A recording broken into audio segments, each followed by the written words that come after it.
አየርና አይሮፕላን በ1640 ኢቫንጀሊስታ ቶሬቼሊ አየር እንደሚከብድ አስታወቀ። በ1666 አይዛክ ኒውተን የዛን ጊዜው የ23 ዓመት ወጣት መሬት ስበት እንዳላት በጥናቱ አሳየ። ከ20 ዓመታት በኋላ በ1686 አይዛክ ኒውተን እንቅስቃሴን በተመለከተ 3 ተፈጥሯዊ ሕጎች እንዳሉ ተናገረ። እነዚህም 3 ሕጎች ኤሮዳይናሚክስ ወይንም የአየርን እንቅስቃሴና አንድ አካል አየር ውስጥ የሚኖረውን እንቅስቃሴ ምን እንደሚመስል የሚያሳይ ነበር። የመጀመሪያው ሕግ አንድ ነገር ምንም አይነት ተጽዕኖ ከሌለበት ባለበት ቦታ ይቆያል የሚል ነበር።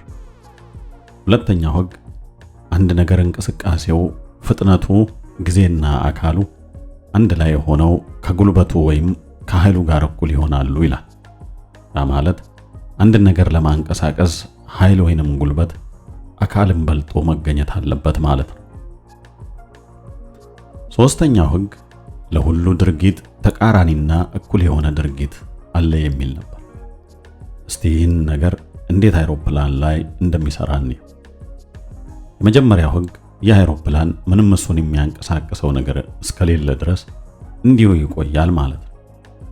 ሁለተኛው ሕግ ይህንን አይሮፕላን ለማንቀሳቀስ ከአይሮፕላኑ ጉልበት በላይ የሆነ ኃይል ያስፈልገዋል። የሞተሩ ኃይል ከአይሮፕላኑ ጉልበት በላይ ስለሆነ ይህንን አይሮፕላን ማንቀሳቀስ ይችላል ማለት ነው።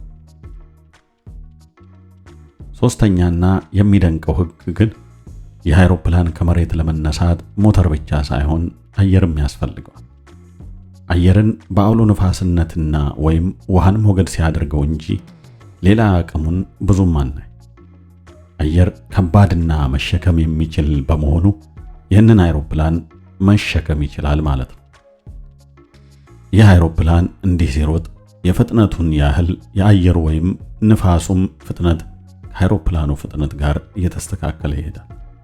ይህን ከአይሮፕላኑ ጋር የተመጣጠነውን አየር ለማቃለል የአይሮፕላኑ ክንፍ ከላይ ወደ ታች ይታጠፋል። ያ ሲሆን አየሩ ከላይ ቀለል ብሎ በፍጥነት በመንሸራተት ይሄዳል። በተቃራኒው ደግሞ ከክንፉ ስር ያለው የአየር ወይንም ንፋስ መጠን ስለሚበዛና ስለሚከብድ አይሮፕላኑ አየሩን መሳፈር ይችላል ማለት ነው። አይሮፕላኑ ካለበት መውረድ ሲፈልግ ክንፉን ወደ ላይ በማድረግ ከላይ ያለውን አየር እንዲከብድና አይሮፕላኑን ወደ ታች በመጫን ከክንፉ በታች ያለውን አየር ደግሞ በፍጥነት እንዲያልፍና እንዲቀል በማድረግ አይሮፕላኑ ወደ መሬት እንዲወርድ ያደርገዋል።